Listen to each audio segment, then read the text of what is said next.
Crystal Darkness, it's a statewide event that's going to be on January the 13th between 6:30 and 7, which is a Tuesday. All the major stations in Oklahoma City will blitz this story. You got 4, 5, 9, 8, some of the other stations, the independent stations and so forth, will all blitz this all at one time.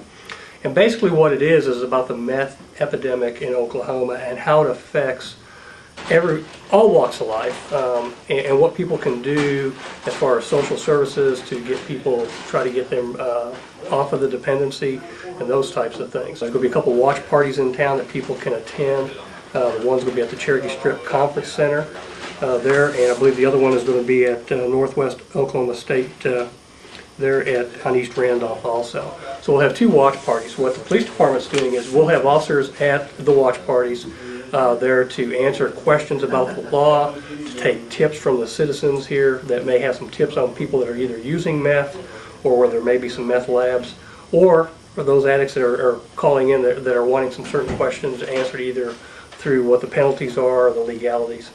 I'm Tammy Grants, and I am the Executive Director at Prevention Works, which is the Area Prevention Resource Center here in Enid. We do drug and alcohol prevention education in the community. The Crystal Darkness Watch Party is going to be from 6 to 8 o'clock at the Cherokee Strip Conference Center here in Enid. Different social service agencies are going to have information on the tables for people that may need some services. Our information will be on the table, and also just general information about drugs, how to talk to your children about not using drugs, and of course methamphetamine information will be there. And then at 6:30, from 6:30 to 7 will actually be the documentary called Crystal Darkness. The neat thing about that is that the documentary for Oklahoma was filmed here in Oklahoma. And we're really proud of that because hopefully that will reach Oklahoma people, and they'll be able to relate to those people that are on the video. From 7 until 8 we'll have a few guest speakers come and talk about methamphetamine use. I'm going to talk about prevention,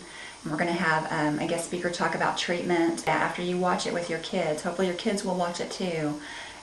We really want you to take the opportunity to talk to your kids about drugs, because this is going to be a gateway for you to open up a dialogue with your children about drug use.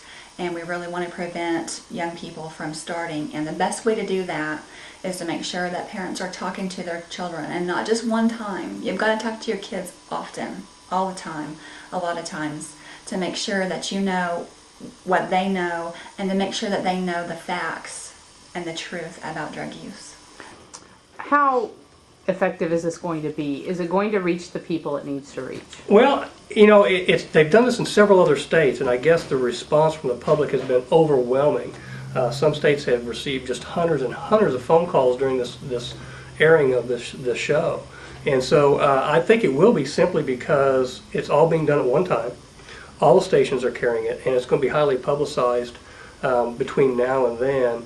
And so, yeah, if you get one person off of meth, is it successful? Sure, you bet. That's somebody that doesn't have to be incarcerated, they're not out committing other crimes, and those types of things. So I think it could be very effective.